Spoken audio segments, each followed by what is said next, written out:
Bienvenidos al programa de radio que te gusta. Porque acá tenemos data, información y buena onda. Todo está acá. Dominio Digital. Con Claudio Regis, Daniela Gastaminza, Daniel Santinelli, Alejandro Ponique. Contactos: WhatsApp 11 40 81 9599. Twitter @Dominio Digital. Facebook Dominio Digital. Bienvenidos. Hola, ¿qué tal? ¿Cómo están? Bienvenidos. Esta es una nueva emisión de Dominio Digital, una emisión especial con un invitado especial al que seguimos desde hace muchísimos años, el señor Richard Stallman, ¿sí? Acompañado por supuesto por Daniel Santinelli. Nos acompaña también Maximiliano Firman. ¿Cómo estás, Maximiliano? Bienvenido.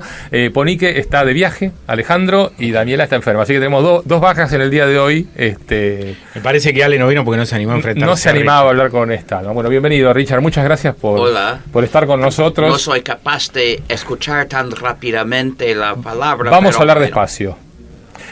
Primero te pregunto, ¿te gusta que te digan el gurú del software libre? No, soy un líder de una campaña por la libertad. Bien. El gurú realmente significa docente. Ajá. Y no es de nada por tener vergüenza, pero no es lo que hago. Ajá. Bien. En India, si quieres estudiar un instrumento, buscas un gurú. Para comenzar y para ponernos, porque hay gente que quizás no te conozca, que son más jóvenes, la pregunta es, ¿cuáles son los fundamentos del software libre? Software libre Sí. significa los programas que respetan la libertad y la comunidad de sus usuarios. Con cualquier programa hay dos posibilidades: o los usuarios tienen el control del programa, o el programa tiene el control de los usuarios. No hay otra posibilidad, entonces siempre es uno u otro. Cuando los usuarios tienen el control del programa, aquel programa respeta su libertad y su comunidad. ¿Qué es la libertad? Es tener el control de tu propia vida, el control de las actividades que haces en tu vida. Pero cuando usas un programa para hacer la actividad, el control de la actividad requiere el control del programa. Entonces, los programas que respetan la libertad y la comunidad son los programas de los cuales los usuarios tienen el control. Sí. Para que tengan este control, necesitan las 4 libertades esenciales que hacen el criterio concreto para un programa libre.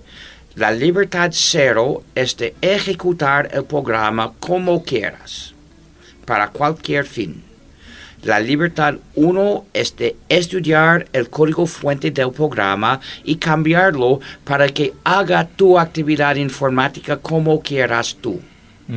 La libertad 2 es de hacer copias exactas y regalarlas o venderlas a los demás cuando quieras.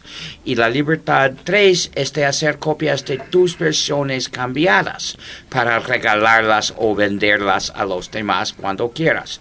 Con las primeras 2 libertades, cada usuario tiene el control por separado del programa. Es decir, cada uno puede cambiar sus copias como quiera. Las otras 2 libertades proporcionan, conjuntas con las primeras 2, el control colectivo, es decir, que cualquier grupo, que sea unos pocos o la comunidad entera, también tiene el control del programa. Y es por el control colectivo que los usuarios no programadores pueden participar en ejercer el control del funcionamiento del programa. Entonces, con estas 4 libertades, los usuarios tienen el control del programa. Entonces, aquel programa se distribuye de manera justa. Pero si una de estas libertades falta o es incompleta o insuficiente, entonces los usuarios no tienen el control de este programa, sino al revés. El programa tiene el control de los usuarios y su dueño tiene el control único del programa. Entonces, este programa no es libre, sino privativo. Priva de su libertad a sus usuarios y les impone el poder injusto de su dueño. Entonces, un programa no libre es una injusticia, no debería existir y por tu propia libertad necesitas rechazar su uso. Y cuando hablamos de un programa tiene que ser libre, no necesariamente debe ser gratis. Son cosas libre diferentes. Y gratuito son cosas diferentes. En inglés tengo que decir free software, pero free es ambiguo. Claro. Significa o libre o gratuito. Pero en este caso, en software libre significa libre. En free software significa libre. Entonces es más claro en castellano. Decimos software libre, totalmente inambiguo. Bien. Hace 20 años viniste por primera vez a Argentina. Nosotros estuvimos en tus charlas. ¿Hubo una evolución en esto, una comprensión mayor por parte de la gente? O sea, en estos últimos 20 años con respecto al software libre. No mido la comprensión de la gente, sino que intento aumentarla. Entonces, aumentarla. No puedo medir, no es mi trabajo. Evaluar el nivel de comprensión de la gente sería otro trabajo. No tengo ni el entrenamiento ni el tiempo para intentar. Quizás ustedes puedan intentarlo. Mi trabajo no es medir hasta qué punto ya comprendan, sino actuar para que comprendan más. No, bueno, creo que sí, creo que ha mejorado la comprensión. El mundo ha cambiado bastante en ese sentido. La influencia del software libre es enorme. Ahora, Richard, vos has sido muy claro en tus definiciones. Tus explicaciones son muy claras, muy precisas. Pero el mundo ha cambiado en estos últimos años y, como vos decías, para poder ejercer una actividad ya no se depende solo del software ahora, sino también de toda una infraestructura de red. Muchas cosas se hacen en Internet, muchas cosas se hacen a través de servicios. Sí, pero no debes emplear ningún servicio para hacer tu propia actividad informática. Eso es caer en el poder de otros. Uh-huh. Para tener el control de tu propia actividad informática, necesitas hacerla con tus copias de programas libres. Si confías tu informática al cerebro de otro, pierdes el control de tu actividad informática. Esa práctica se llama el software como servicio o el software como servicio. No se debe tolerar y no lo uso nunca. Hago mi informática en mi computadora y es lo que cada uno debe hacer. Los servicios que se ofrecen como sustitutos de hacer la informática en tu propia computadora son viciosos y tienes que saberlo para no usarlos. Para la comunicación tenemos que pasar por la red. No hay otra posibilidad. Mi computadora no puede comunicarse directamente con tu computadora estándonos en dos ciudades. Entonces, ¿qué hacer? Pasar por la red. Pero lo que hace falta es comunicarnos con la posibilidad, por lo menos, de encriptación desde mí a ti. Entonces, así nadie más puede interferir ni espiar. Uh-huh. Cuando se habla de la nube, ¿qué es la nube para vos? No, la nube está en la mente de un usuario que usa ese término. Es la única nube que existe. Lo que sí existe es un Internet compuesto de muchas computadoras, cada una perteneciendo a alguien. Uh-huh. Entonces, cuando se trata de usar el Internet para algo más que solo transmitir mensajes de uno a otro, siempre hay que preguntar, ¿qué computadoras participarán en esta actividad informática? ¿A quién pertenece cada computadora? ¿Y qué datos tendrá? ¿Y qué hará con esos datos míos? ¿Y en qué país está? ¿Bajo qué leyes opera? Sin saber las respuestas de estas preguntas, hay que decir no. Pero para distraer a los usuarios de las preguntas esenciales, dicen no son computadoras, sino que es la nube. Es una nube amigable en la cual no puedes preguntar nada. Y no hace falta preguntar nada. Puedes confiarte de todo el mundo ciegamente como un imbécil, y eso es usar la computación en la nube. Yo te hago una pregunta desde aquí.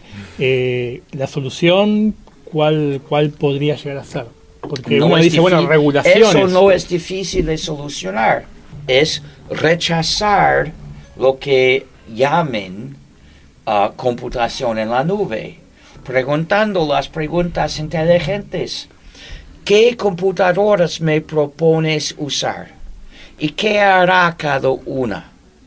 ¿Y por qué usarlas en vez de hacer mi actividad informática en mi computadora y comunicarme con él para colaborar con él, con su computadora?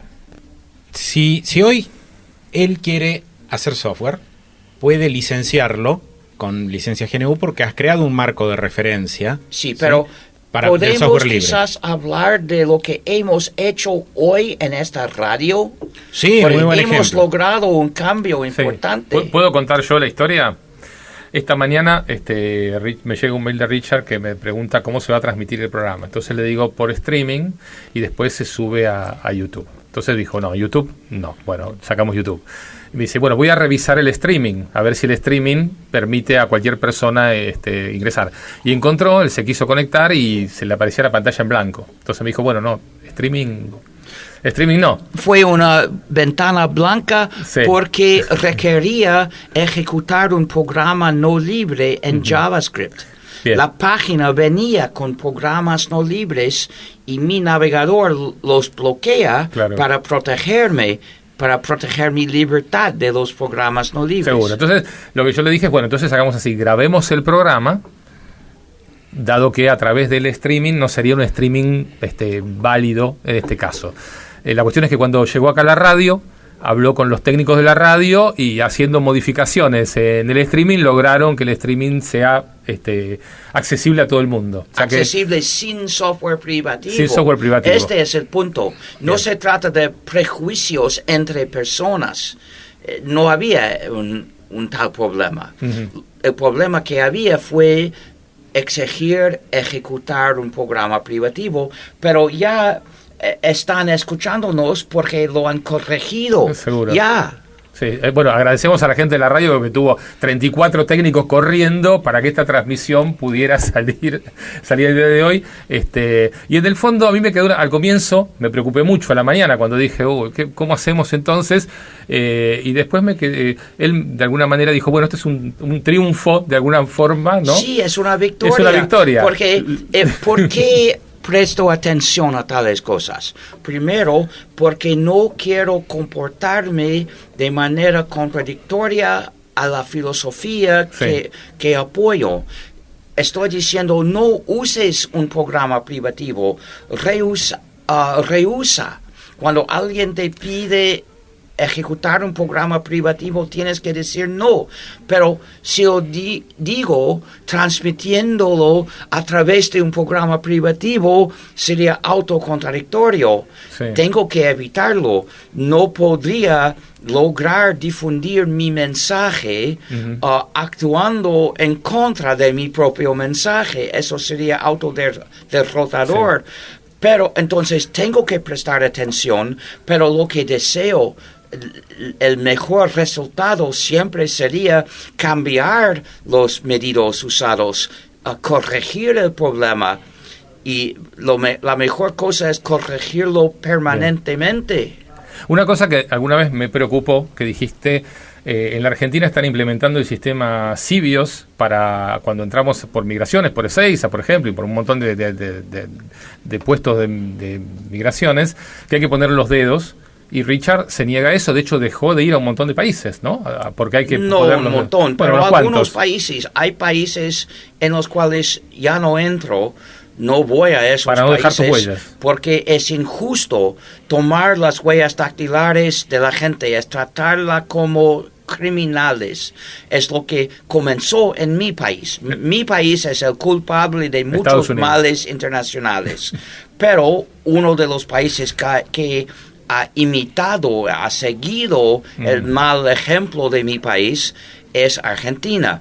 Hace unos años es imposible entrar ni salir por Ezeiza ni por el buquebús sin dar huellas dactilares, que no doy.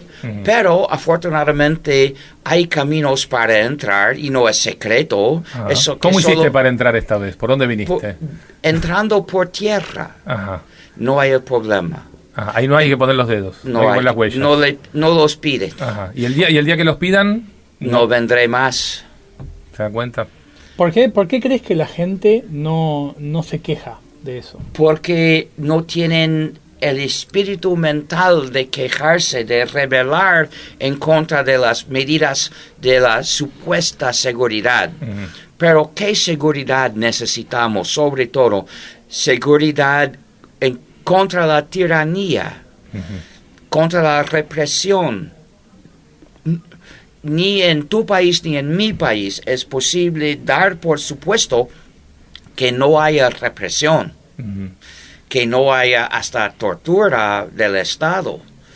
En mi país, el Senado acaba de confirmar al jefe de la CIA que practicaba la tortura hace 15 años. Qué horrible es, qué vergüenza es para un patriota de mi país. Es una vergüenza. Bien. Pero entonces, cuando dicen en nombre de la seguridad vamos a seguirte, vamos a espiarte, hay que reconocer que eso no es seguridad, sino preparación para la represión. Bien, nosotros cuando veníamos para aquí, para la radio, yo lo pasé a buscar a Richard, pasamos por uno de estos arcos que hay en la ciudad de Buenos Aires de monitoreo de patentes. Pregunté, ¿es para decirnos qué patentes estamos infringiendo? Pero es peor. Toman nota de las placas de los coches y estoy adivinando, pero supongo que toman nota de todas las placas, aunque no les muestre. Eso también es represión, es preparación para represión. Hay que exigir la eliminación total de tales sistemas. Creo que una cámara para reconocer automáticamente las placas es legítima solo bajo una condición, es de solo tomar nota de las placas ordenadas por los tribunales. Si un tribunal dice, ordena seguimiento de una placa, entonces es legítimo que los sistemas automáticos sigan esa placa. Pero si siga todas las placas, es tratar a todos como sospechados, y eso va en contra de los derechos humanos.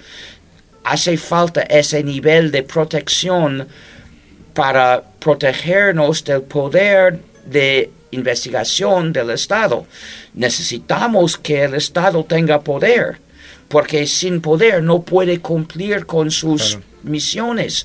Pero teniendo tanto poder, hace falta también proteger a la gente del ejercicio del poder del Estado en contra de él sin justificarse. Entonces, si un juez dictamina seguimiento a alguien, luego es legítimo. Pueden poner las cámaras para el reconocimiento de placas, pero solo con un sistema limitado que al ver una placa sin orden del tribunal dice, no hay coche, no he visto nada. ¿Sabés qué es lo peor? Que los criminales, los ladrones ya saben dónde están los lectores de placas. Claro. Así que pueden ir por otro lugar. Y cambian las placas también. Y peor todavía, es un excelente mecanismo para falsificar las placas y testear si el lector lee bien la placa falsificada. Sí. Es un banco de pruebas. Sí. ¿Y cómo hacemos hoy con cualquiera con una cámara, de manera muy, muy económico, puede lograr el mismo sistema? En mi casa hay una ventana. Sí y no.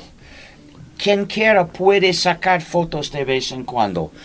La operación de algún sistema que sistemáticamente reconozca placas o caras debería ser prohibido que fuera por individuos o empresas o por agencias públicas. Claro.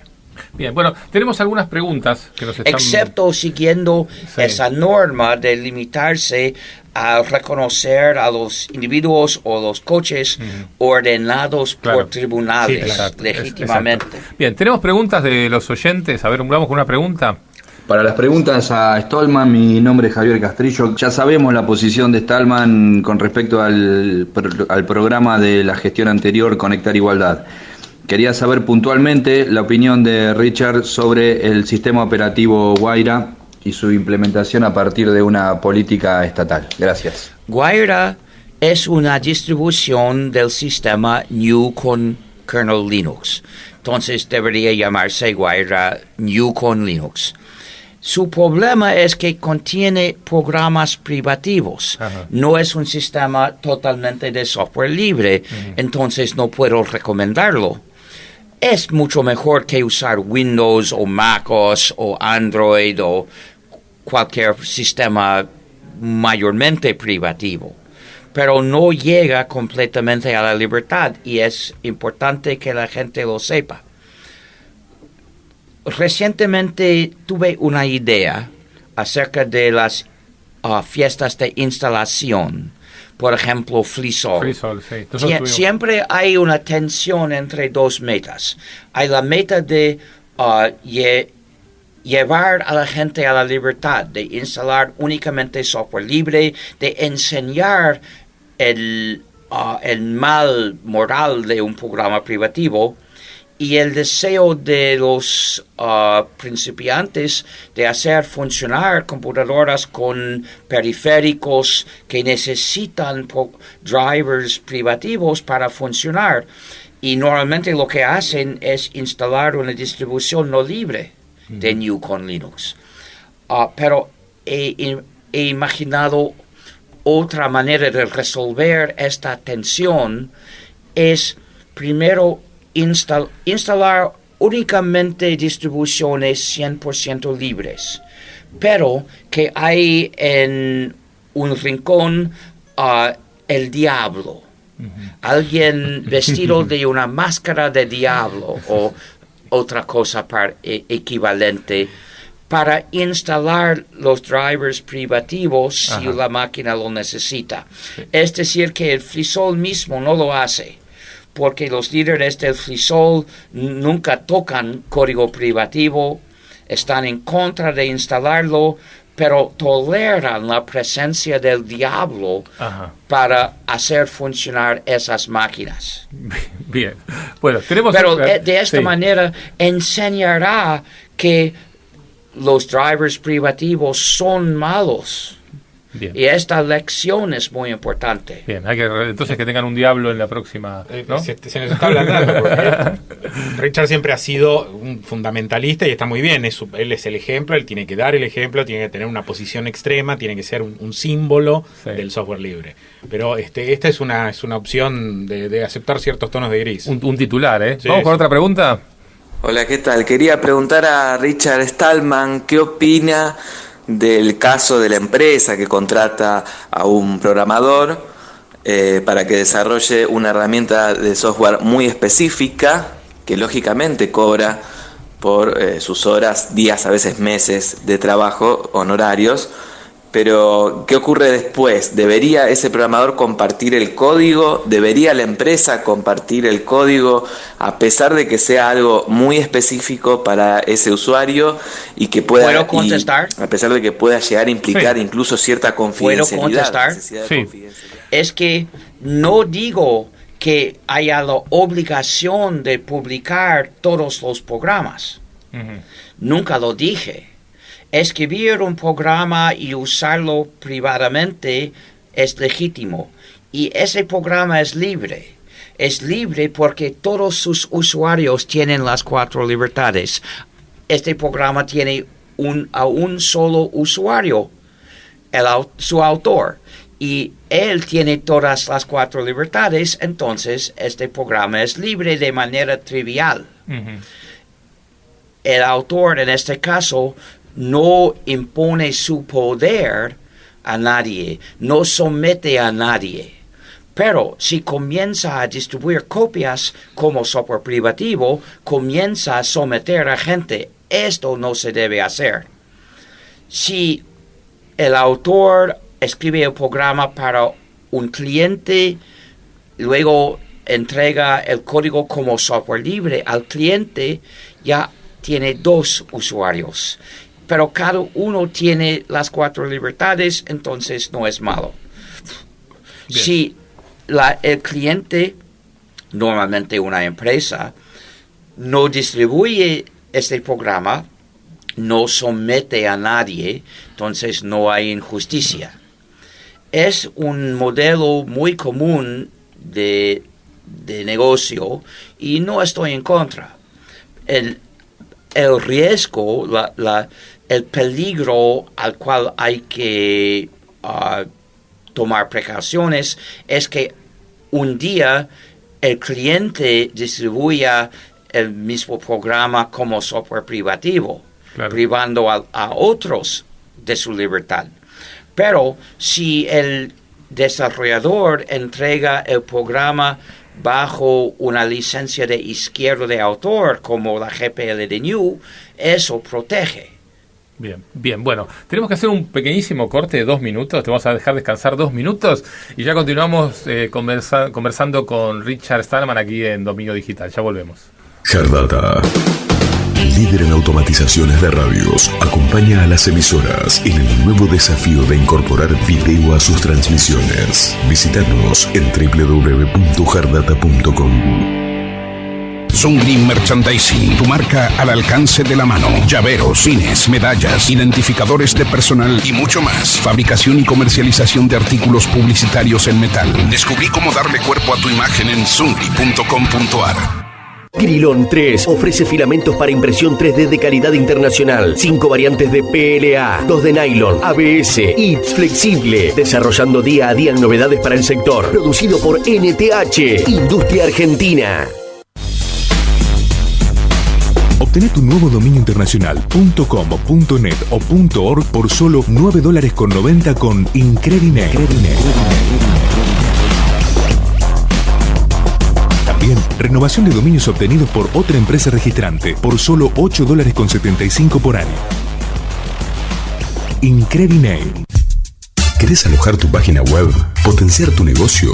¿Crear un sitio de forma simple y profesional? En Latin Cloud tenemos las mejores opciones para vos. Latin Cloud. Entra en latincloud.com y entérate. Latin Cloud. Conectamos Latinoamérica. Grilón 3, filamentos para impresión 3D de NTH Grilón. Desde 2014 acompañando el desarrollo de la impresión 3D en Argentina. Visítanos en nth.com.ar o en Facebook y conoce nuestra red comercial y gama de productos. Grilón 3. Nos escuchás donde vos estás. Somos el aire de la radio. En el aire de la radio sentís Dominio Digital. Bueno, seguimos. No cuesta nada intercambiar tarjetas. Acá Richard está dando algunas sugerencias de intercambiar tarjetas de SUBE. ¿Para qué serviría que yo intercambie mi tarjeta SUBE con Maximiliano, por ejemplo? Para que no puedan saber toda tu historial de viajes. Uh-huh. Si usas la misma tarjeta durante mucho tiempo, tienen toda tu historial. Uh-huh. Lo que hago en Boston, hay tarjetas parecidas en Boston, pero no uso una tarjeta por mucho tiempo. Claro. Bueno, a ver, esto es lo que yo decía antes, Richard. La definición que has hecho de software libre, la licencia GPL, todo esto ha servido para que tanto los usuarios como los desarrolladores entiendan muy claramente los conceptos de libertad en el software. Hoy en día, en un mundo donde cada vez más hay servicios y hay datos personales de los usuarios involucrados, el problema es la privacidad. Sí. Y el mundo está, es la sociedad otro problema, es otro problema, asunto. pero tiene puntos de contacto, creo, y la sociedad ahora está discutiendo cómo manejarlo. Creo que no tenemos todos, tanto los que desarrollan como los propios usuarios, un marco de referencia tan claro como el que tenemos con respecto al software libre. ¿Consideras que es posible que establezcamos un marco de referencia así para la privacidad? He intentado establecerlo.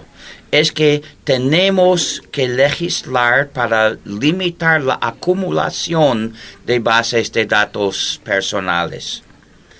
Es decir, la compra debería ser anónima. No hace falta una tarjeta que identifica una persona, aunque sin su nombre propio. Hemos desarrollado un sistema de pagos anónimos. Se llama Thaler. GNU Thaler. Véase Thaler.net. Se escribe T-A-L-E-R. Thaler.net. Un sistema de pagos matemáticamente anónimos.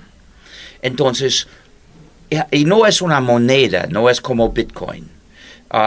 Las compras se denominan en dinero.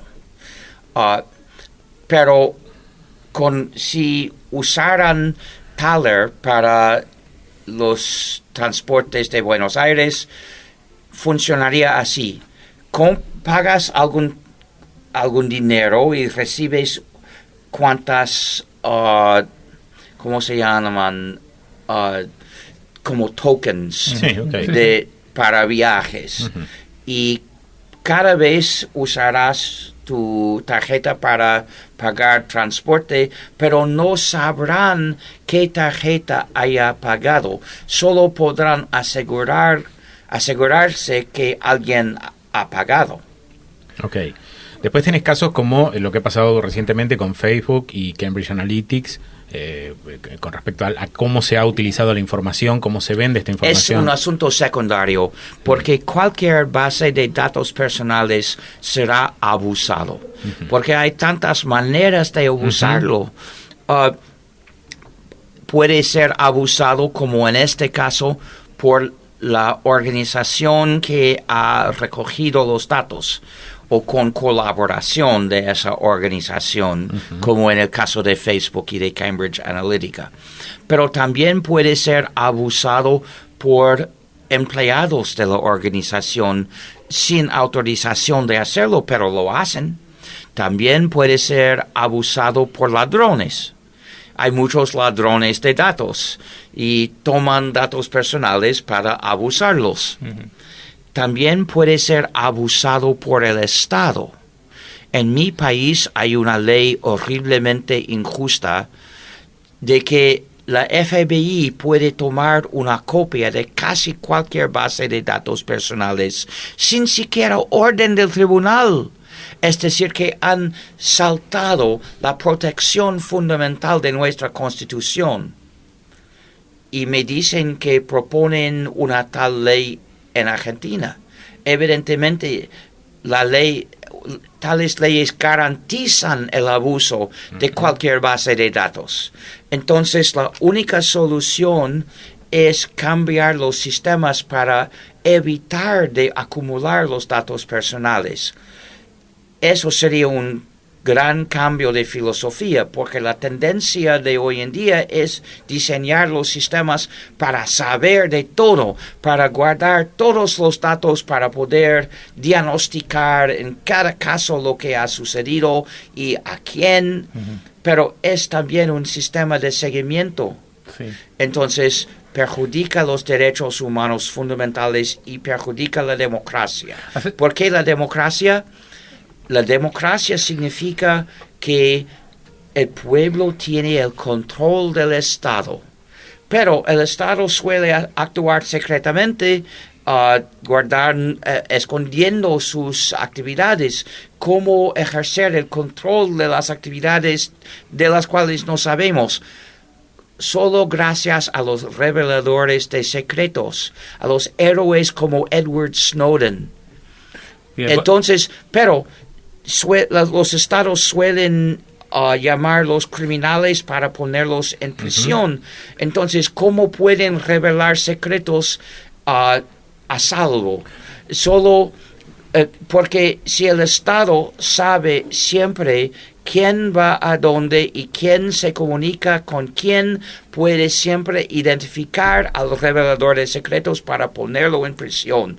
Si requiere la sabiduría y capacidad de un Snowden para no ser metido en la prisión, no tendremos a bastantes reveladores de secretos. Entonces para proteger nuestra democracia, tenemos que asegurar que el Estado no sepa quién se comunica con quién, ni quién va a dónde. Pues sabes que un tema que hemos tocado mucho durante años es el tema del voto electrónico. Ahora ya no se habla en Argentina de voto electrónico, sino de... Sí, se habla. No, se habla de boleta electrónica, o sea, ya no de una máquina de votar, sino una máquina que imprime boletas, que es una parte electrónica y otra parte una boleta que queda constancia del voto. Pero luego, ¿cómo contarán los votos? Y yo entiendo que lo cuenta la máquina, si no... Eso es malo. Entonces, así el papel no cambia nada. No. Es un disfraz, nada más. El voto electrónico, y todavía será el voto electrónico, es injusto porque siempre ofrece a alguien, siempre hay alguien en posición de cambiar los totales en la máquina o cambiar el programa para que falsifique los totales. Él puede cometer un gran fraude indetectable. En papel, cuando votamos en papel, hay fraude, pero más grande el fraude, más difícil de esconder. En la computadora, cambiar la dígita de 1000 es tan fácil como cambiar la dígita de 1. Entonces, cualquier fraude de cualquier tamaño es indetectable. O sea, podemos decir, boleta electrónica sí, pero contando los papelitos. Ahí sí.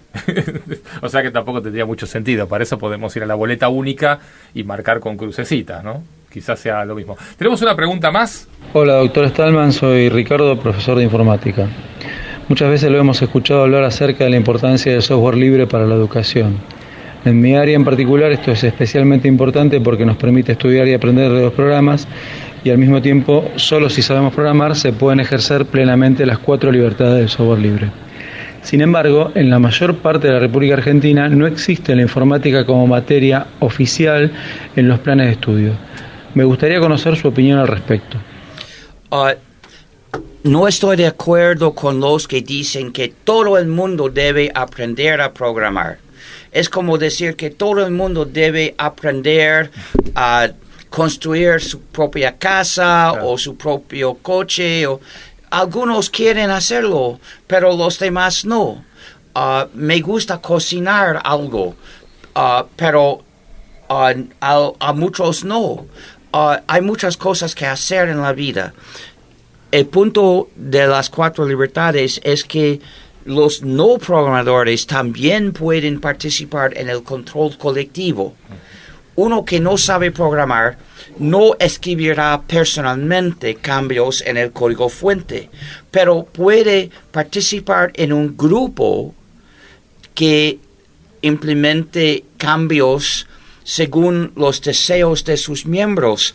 Puede hasta juntar dinero de sus participantes para pagar a alguien para escribir los cambios deseados. O puede ser solo un grupo de 20 personas, incluso 3 programadores que escriben unos cambios porque están de acuerdo. El hecho de que una persona prefiere no estudiar programar porque no tiene talento ni interés, porque quiere ser pintor o músico, o construir casas, o cocinar, no me parece una injusticia. Si lo quiere bastante, puede estudiar, también puede pagar a un programador para escribir los cambios que él pida. Seguro. No, yo tengo una pregunta. Hoy mucho software libre, incluso mucho código fuente de software privativo. El único lugar donde se aloja es en GitHub, por ejemplo. ¿Qué opinas de GitHub eso? ha tenido mala influencia. ha llevado a mucha gente a publicar su código sin licencia. Es decir, no es libre. La licencia de software libre liberta el código. Por defecto, cualquier programa es privativo, según la ley no muy buena del derecho de autor. La única manera de libertar el programa es poniendo una licencia libre, pero GitHub anima a la gente a no hacerlo. Debería no aceptar código sin licencia libre, pero la política actual, la política real de GitHub llevaba a mucha gente a publicar programas no libres porque no llevan licencias.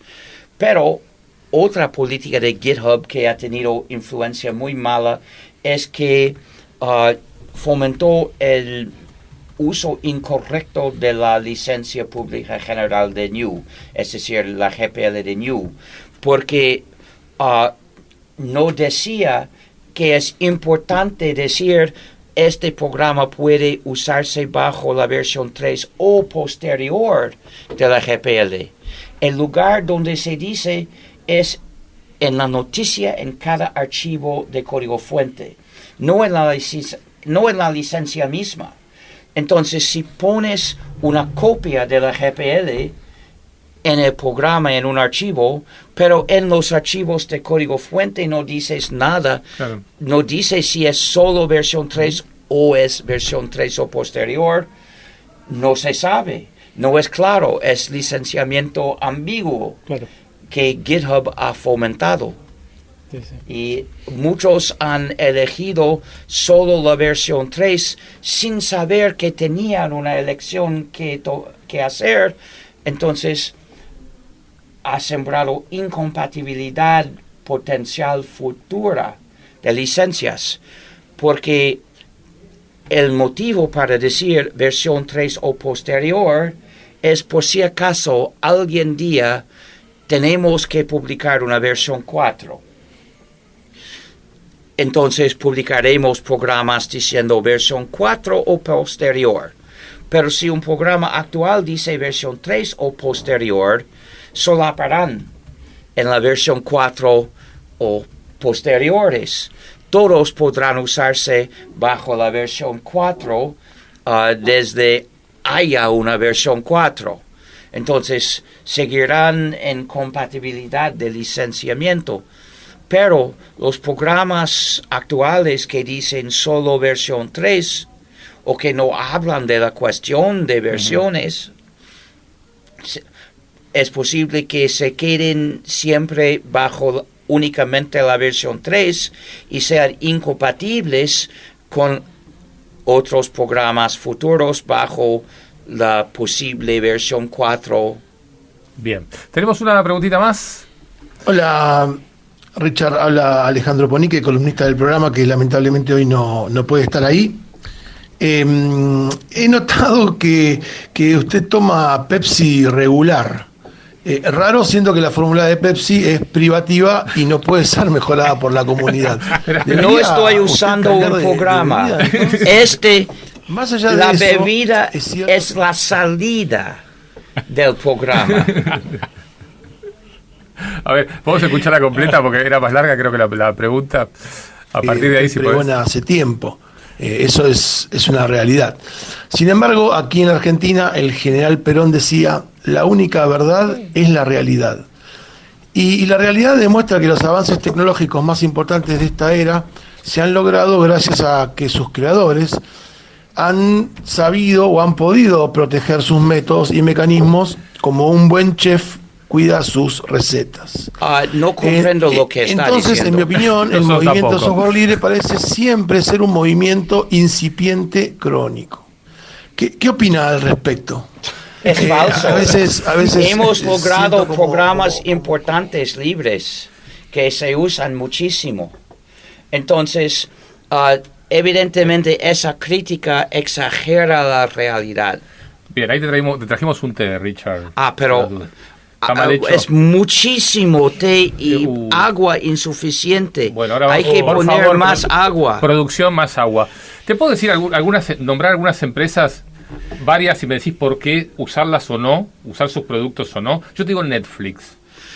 Nunca usaré Netflix porque hace falta ejecutar una aplicación privativa. Bien. Spotify. Pero peor aún, espía al usuario porque el usuario tiene que identificarse y el servidor construye un historial sobre cada usuario y peor aún, impone un contrato antisocializador a Agua Fría para poder Acá tomarla ahora.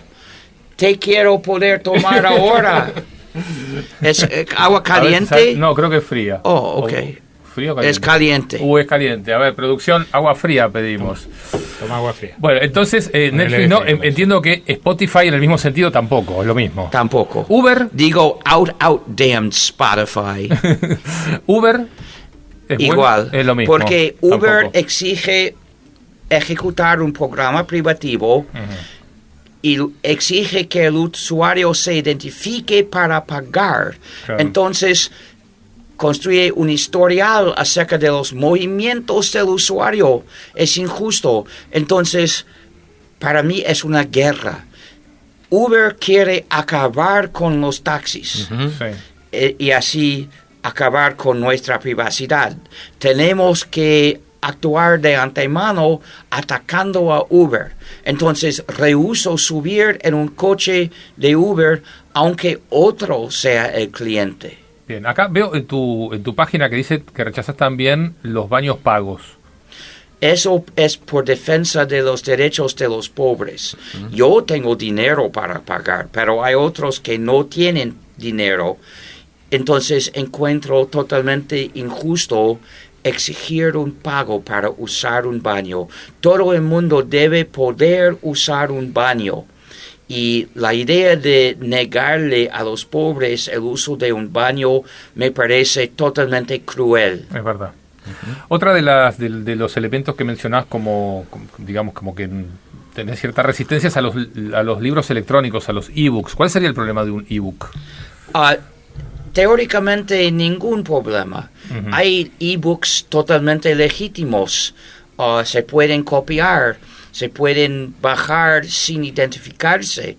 Pero el ebook usual comercial de hoy es injusto porque primero viene con grilletes digitales de DRM, Digital Restrictions Management. También prohíben redistribuir copias. También para conseguir una copia legítima legalmente hace falta identificarse, pero no deben saber quién lee cada libro. Es una injusticia muy peligrosa. Pero también no solo dicen que redistribuir copias sea prohibido, sino que imponen aceptar un contrato de no hacerlo. Y es demasiado para mí. Puedo aceptar una copia aunque sea ilegal compartir copias, porque si una ley me parece el contrario de la ética, puedo desobedecer. Pero no me gusta aceptar un contrato sabiendo que me encontraría obligado de romper el contrato. Entonces prefiero no aceptar el contrato. Eso es mi política. Nunca he aceptado un contrato de no compartir copias de cualquier obra. Pero, peor aún, esos contratos, con el contrato aceptas no prestar tu única copia a otro, ni regalar tu única copia a otro. Es un contrato de gilipollas. Y si has aceptado un contrato de gilipollas, esto no excusa cumplir con el contrato, porque no puedes ser gilipollas. Entonces tienes que romper el contrato. ¿Cuál sería el problema de usar Intel? Porque ya no hablamos de servicios o de software, hablamos de hardware básicamente, ¿no? También hay software Intel también, pero ¿por qué Intel no? Hardware es... El asunto de hardware parece... paralelo, semejante al asunto de software, pero no lo es. Mira, mi artículo es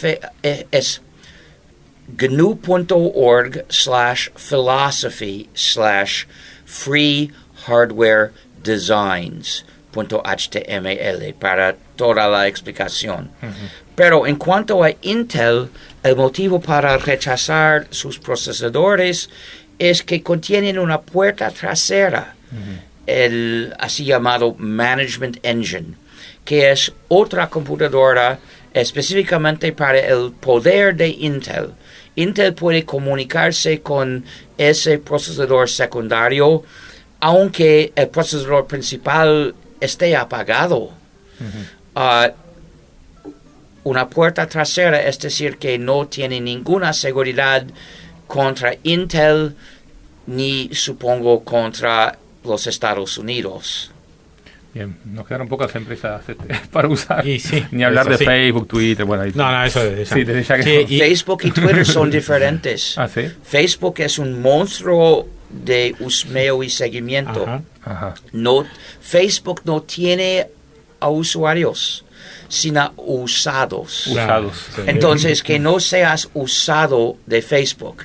Y Facebook tiene 3 tentáculos: Facebook mismo, Instagram y WhatsApp. Entonces, pido que no pongan fotos de mí en ninguno de los tentáculos de Facebook. No aceptaría ningunos, pero todos imponen usar software privativo y nunca uso software privativo.